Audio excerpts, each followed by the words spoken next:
রান্না করছেন?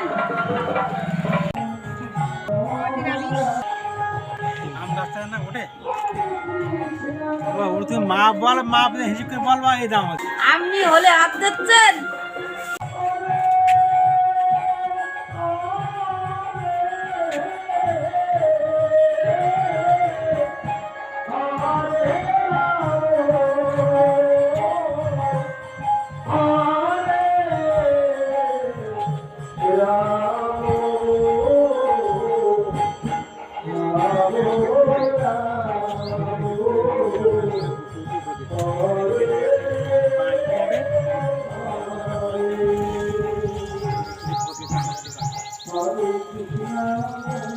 Hare Krishna